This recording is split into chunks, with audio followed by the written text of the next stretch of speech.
Hello friends, welcome back to my channel Minar রান্নাঘরে সবাইকে জানাই অনেক স্বাগত। আশা করি সবাই ভালো আছেন। আজ আমি আপনাদের 1 কাপ সুজি দিয়ে দারুণ মজাদার একটা জলখাবার বানিয়ে দেখাবো। আর এই জলখাবারটা বাচ্চাদের কিন্তু ভীষণই প্রিয় হবে।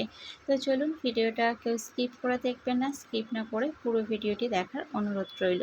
তো আমি এই খাবারটা বানানোর জন্য প্রথমেই এখানে একটা পাত্রে 1 কাপ সুজি নিয়ে নিলাম, আর নিয়ে নিচ্ছি হাফ কাপ চালের গুঁড়ো, আর এর ভেতরে দিয়ে দিচ্ছি একটু নুনটা আপনাদের স্বাদ মতো দেবেন। আর এরপর দিয়ে দিচ্ছি টক দই আপনারা আগে থেকে ফেটিয়ে দিতে পারেন। আমি এই একসাথেই দিয়ে এর ওপরে একটু জল দিয়ে তারপরে ভালো করে ব্যাটারটা আমি এভাবে ফেটিয়ে নেব।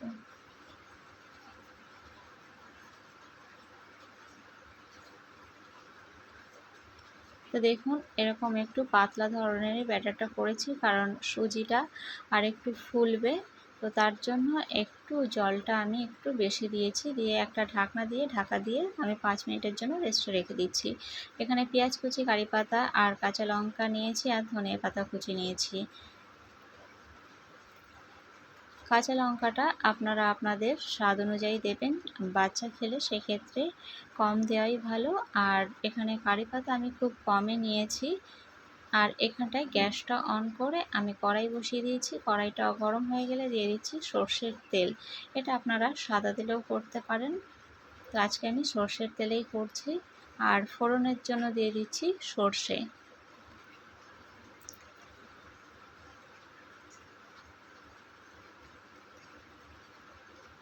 এবার আমি যে পেঁয়াজ কুচি করে রেখেছি সেই পেঁয়াজ কুচিটা এই তেলের ওপর দিয়ে দিলাম। দিয়ে একটুখানি নাড়াচাড়া করে এটা একটু ফ্রাই হয়ে এলে দিয়ে দেব এর ভেতরে কারি পাতা।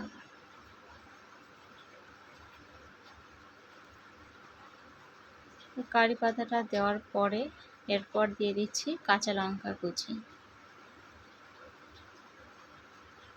এরপর আমি একটু খুন্তি দিয়ে নাড়াচাড়া করে নিচ্ছি।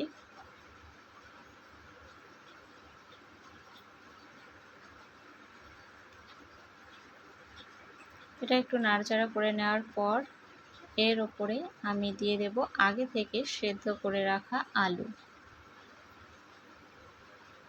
1 কাপ সুজির জন্য একটা আলু দিলেই যথেষ্ট।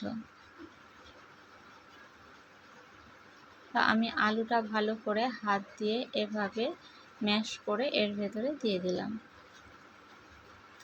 আর এর ভেতরে দিয়ে দেব স্বাদ অনুযায়ী নুন, আর দিয়ে দেব হলুদ গুঁড়ো।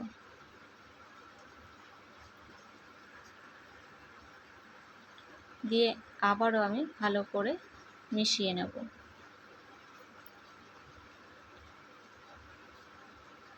এবার এর ভেতরে একটু জল দিয়ে আমি এই আলুটা একটু রান্না করে নেব।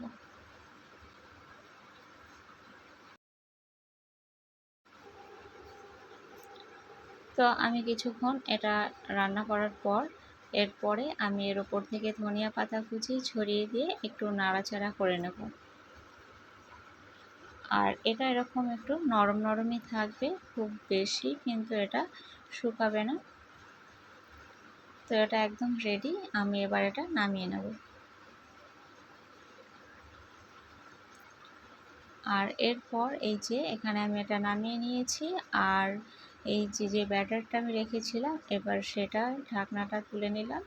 নিয়ে এর ভেতরে আমি একটু বেকিং পাউডার দিয়ে দিচ্ছি। দিয়ে এরপর আমি একটু চামচ দিয়ে ভালো করে এই বেকিং পাউডারটা সব কিছুর সাথে ভালো করে মিশিয়ে নিচ্ছি। এরপর কড়াইটা পরিষ্কার করে আবারও আমি এই কড়াইতে সর্ষের তেল দিয়ে দিচ্ছি। অবশ্যই গ্যাসটা অন করা আছে। খুন্তি দিয়ে তেলটা একটু চারদিকটা ছড়িয়ে দিচ্ছি। আর এরপর আমি যে মিশ্রণটা নিয়েছি তাতে একটু ডাবর হাতার সাহায্যে আমি এভাবে এই তেলের ওপরে দিয়ে দেব। 1 হাতা দিলাম। আর যে আলুর পুরটা আমি বানিয়ে রেখেছিলাম, এরপর এই আলুর পুরটা এর ওপরটাই দিয়ে দিলাম, দিয়ে এর ভেতরে ওপর দিয়ে আবারও আমি এই মিশ্রণটা দিয়ে দিলাম। এরপর একটা ঢাকনা দিয়ে আমি 3 থেকে 4 মিনিট মিডিয়াম টু লো ফ্লেমে এটাকে জাল করে নেব।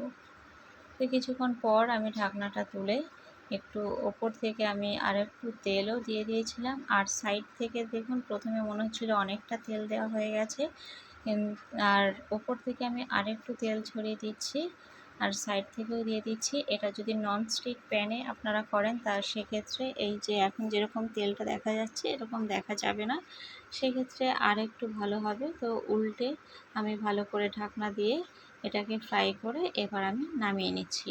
তো একই রকমভাবে আবারও আমি কড়াইতে তেল দিয়ে দিচ্ছি, দিয়ে আবারও ডাবর হাতার সাহায্যে এক হাতা আমি এই তেলের উপরে দিয়ে দেব, দিয়ে আবারও একই রকমভাবে আমি ওই আলুর পুরটা এই মাঝ বরাবর দিয়ে দিচ্ছি, দিয়ে এর উপরে আবারও ওই ব্যাটারটা দিয়ে এটা কভার করে নেব।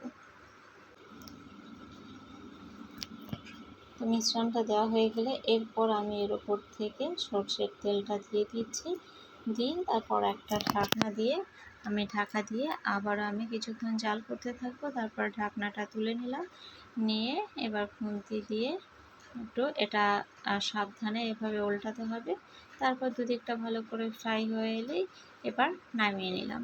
তো আপনাদের একটা আমি কেটে দেখাচ্ছি, দেখুন এটা কিন্তু খুবই সুন্দর হয়েছিল খেতে।